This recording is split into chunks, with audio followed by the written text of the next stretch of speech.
ಬೆಳಗಾವಿಯಲ್ಲಿ ಬಸವರಾಜ ಬೊಮ್ಮಾಯಿ ಅವರ ಪುತ್ರ ಸೋಲಿಗೂ ಕೂಡ ಪಂಚಮಸಾಲಿ ಸಮುದಾಯ ಈ ಬಾರಿ ಮತ ಹಾಕಿಲ್ಲ ಅಂತನಾ? ಅದನ್ನ ಉಪಚುನಾವಣೆ ರಾಜಕೀಯ ಕಾರಣಕ್ಕೆ ಬಳಸಕ್ಕೆ ಬರೋದಿಲ್ಲ. ಅದು ಅವರ ನಡವಳಿಕೆ ಏನೈತೆ, ಜನ ಹೆಂಗೆ ನೀವು ಮಾಧ್ಯಮದಲ್ಲಿ ವಿಶ್ಲೇಷಣೆ ಮಾಡ್ತೀರಿ. ನಾನಂತೂ ಯಾವ ಸಂದೇಶವನ್ನು ಎಲ್ಲಿ ಕೊಡಕ್ಕೆ ಹೋಗಿಲ್ಲ. ನನ್ನ ಉದ್ದೇಶ 2A ಮೀಸಲಾತಿ ಅಷ್ಟೇ ಇತ್ತು. ಸಣ್ಣ ಪುಟ್ಟ ಎಲೆಕ್ಷನ್ ಯಾಕೆ ಕಳಿಸಿಲ್ಲ ಅಂದ್ರೆ ನಾನು ಏನೋ ಕೊಡದೆ ಹೋದ್ರು ನಮ್ಮ ಜನಕ್ಕೆ ಅದು ಆಲೋಚನೆ ಐತಿ. ನಮ್ಮ ಉದ್ದೇಶ ಏನಪ್ಪ ಅಂದ್ರೆ ಮುಖ್ಯಮಂತ್ರಿ ಇಷ್ಟೊಂದು ಅರೆಸ್ಟ್ಮೆಂಟ್ ಮಾಡುವಂಥ ಅದು ಜಿಲ್ಲಾಧಿಕಾರಿಗಳ ಆದೇಶ ಮಾಡ್ತಾರಲ್ಲ, ಎಂಥ ವಿಚಿತ್ರ ಆದೇಶ. 54 ಸಮುದಾಯಗಳು ಪ್ರೊಟೆಸ್ಟ್ ಐತಿ 10ನೇ ತಾರೀಕಿಂದ 20ನೇ ತಾರೀಕುವರೆಗೂ. ಆದರೆ ಒಂದೇ ಒಂದು ಸಮುದಾಯಕ್ಕೆ ಮಾತ್ರ ಟಾರ್ಗೆಟ್ ಮಾಡ್ತಾರೆ. ಪಂಚಮಸಾಲಿ ಲಿಂಗಾಯತರ ಸಮಾವೇಶಕ್ಕೆ ಯಾವುದೇ ವಾಹನಗಳು ಬರಕೂಡ್ದು, ಯಾವ ವಾಹನಗಳು ತೆರಕೂಡ್ದು, ಬೆಳಗಾವಿ ಜಿಲ್ಲೆಯಿಂದ ಹೊರಗಿಡಬೇಕು. ವಿಚಿತ್ರ ಇದು. ನಾವೇನು ಕರ್ನಾಟಕದ ಸ್ವತಂತ್ರ ಕರ್ನಾಟಕದಲ್ಲಿದ್ದಾವೋ ಅಥವಾ 370 ನಡೀತಕ್ಕಂಥ ಕಾಶ್ಮೀರದಾಗ ಅದಾವೇನೋ ಅಂತ ಅನುಮಾನ ವ್ಯಕ್ತ. ನಮ್ಮ ಹೋರಾಟಕ್ಕೆ ಮಾಡಿದ್ರು DC ಅವರು ಪಾಪ ಅದನ್ನು ವಿತ್ಡ್ರಾ ಮಾಡಿಕೊಂಡ್ರು, CM ಅವರು ಪಾತ್ ಕೊಟ್ಟರು, ಸಮಾವೇಶ ಮಾಡಿ ಫಿಕ್ಸ್ ಆಯಿತು. ಆದರೆ ನನಗೇನಪ್ಪ ಅಂದರೆ ಜನ ಆಕ್ರೋಶಗೊಂಡಿರ್ತಾರೆ ಸಹಜ. ಆಕ್ರೋಶಗಳನ್ನು ತಣಿಸೋ ಶಕ್ತಿ DJPಗೆ ಇರಬೇಕಾಗಿತ್ತು. ಅಲೋಕ್ ಕುಮಾರ್ ನೋಡಿ ಕಲೀರಿ. ಅಲೋಕ್ ಕುಮಾರ್ ಎಂಥ ದೊಡ್ಡ ವ್ಯಕ್ತಿ ಅಂದರೆ, ನಾನು ಸವದತ್ತಿಯಿಂದ ಪಾದಯಾತ್ರೆ ಮಾಡಿಕೊಂಡು 19ನೇ ತಾರೀಕು ಡಿಸೆಂಬರ್ ತಿಂಗಳು ಸವದತ್ತಿ ಪಾದಯಾತ್ರೆ ರಾತ್ರಿ 12 ಗಂಟೆ ಮಾಡಿದೆ. 22ನೇ ತಾರೀಕು ಬೆಳಗ್ಗೆ 11 ಗಂಟೆ ಪಾದಯಾತ್ರೆ ಬಗಡೆ ಬಂತು.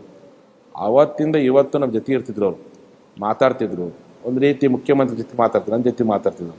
ಒಂದು ಹೋರಾಟಗಾರರ ಆ ನೋವು ಆಕ್ರೋಶವನ್ನು ತಣಿಸೋ ಪ್ರಯತ್ನವನ್ನು ಪೊಲೀಸ್ ಅಧಿಕಾರಿ ಕೆಲಸ ಮಾಡಬಾರ್ದು.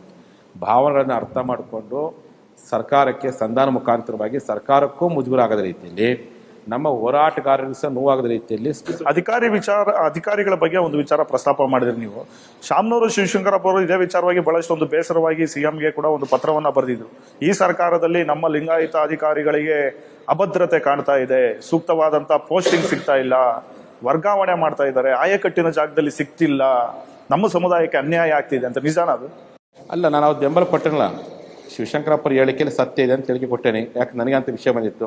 ನಾನು ಆ ಸಂದರ್ಭ ಯಾಕೆ ನಾನು ಸಮಾಧಾನ ಆದನಪ್ಪ ಅಂದರೆ, ಕೂಡ ಆಯಾ ಸರ್ಕಾರಗಳು ಆಯಾ ಅಧಿಕಾರಿಗಳನ್ನು ಎತ್ತಂಗಣೆ ಮಾಡ್ತಾರೆ, ಟ್ರಾನ್ಸ್ಫರ್ ಮಾಡ್ತಾರೆ. ಇದು ಎಲ್ಲ ಪಕ್ಷಗಳಿರ್ತಕ್ಕಂಥ ಪ್ರಕ್ರಿಯೆಗಳು. ಮತ್ತು ಅಂಥ ಅಧಿಕಾರಿಗಳನ್ನು ಎತ್ತಂಗಣೆ ಮಾಡಿದಾಗ, ಅವ್ರನ್ನ ದೂರಿಟ್ಟಾಗ ಅದನ್ನು ಹೇಗಾದರೂ ನಾವು ಸಹಿಸ್ಕೋಬೋದು. ಮತ್ತು ಇನ್ನೊಂದು ಸರ್ಕಾರ ಬರ್ತೀವಿ, ಇನ್ನೊಂದು ಆಯಕಟ್ಟು ಜಾಗ ಕೊಡ್ತಾರೆ, ತಿಂಗಳ ಪಗಾರ ಬರ್ತದೆ ಅಂತ ತಿಳಿಕಿನ ಅವಶ್ಯಕತೆ. ನಮ್ಮ ರಾಜಕಾರಣಿಗಳಿಗೆ ಒಳ್ಳೆಯ ಖಾತೆ ಕೊಟ್ಟಿಲ್ಲ ಏನಂತಾರೆ, ಅದು ನಾವು ಸಹಿಸ್ಕೊತೀವಿ. ಇದು ಒಂದು ಸಮುದಾಯದ ಹೋರಾಟ, ಇವರೇನು ಕೈಲಿ ಕೊಡೋದಲ್ಲ. ಮೀಸಲಾತಿ ಏನು ಕ್ಯಾಶ್ ಅಲ್ಲ ಅಥವಾ ಅಸೆಟ್ ಅಲ್ಲ, ಏನಲ್ಲ. ಓನ್ಲಿ ಒಂದು ಮೀಸಲಾತಿ ಎನ್ನುವಂಥ ಒಂದು ಟ್ರೈನ್ ಒಳಗಡೆ ಪಂಚಮಸಾಲಿ ಒಳಗಡೆ ಅವ್ರಿಗೊಂದು 2 ಸೀಟ್ ಕೊಡ್ರಪ್ಪ ಅಂತ ಅಷ್ಟೇ ಇದೆ. ಈಗೇನೋ 3B ಒಳಗಡೆ 5% ಅದೇ 5 ಸೀಟ್ ಕೊಡಕತ್ತೀರಿ. 2A ಒಳಗೆ 15 ಸೀಟ್ ಆದರೆ ಒಂದು 2 ಸೀಟ್ ಕೊಡ್ರಿ ಅಂತ ಕೇಳಿದೆ ಹೊರತು ಬೇರೆ ಏನೂ ಕೇಳೋಕ್ಕೋಗಿಲ್ಲ. ಇದನ್ನು ಮುಕ್ತ ಆಯಿತು, ನಿಮಗೆ ಒಂದು ದಿವಸ ಕೊಡ್ತೇವೆ. ಒಂದು ಒಳ್ಳೆಯ ಸೌಜನ್ಯದ ಮಾತು, ಪ್ರೀತಿಯ ಮಾತು, ಅಂತಃಕರಣದ ಮಾತು, ಪ್ರಜೆಗಳೊಂದಿಗೆ ಭಾವನಾತ್ಮಕವಾಗಿ ಬೆಸೆಯುವ ಮಾತನ್ನು ಅವ್ರು ಆಡಿದರೆ ನಾವು ಸಿದ್ದರಾಮಯ್ಯರ ಜೈಕಾರಕ್ಕೆ ಪಟಾಕಿ ಹಾಕಿ ಗುಲಾಲ್ ಹಾಕಂತೀವಿ. ಅದನ್ನು ಮಾಡಲಿಲ್ಲ. ಅದಕ್ಕೆ ಜನರು ಒಂದು ರೊಚ್ಚಿಗೆ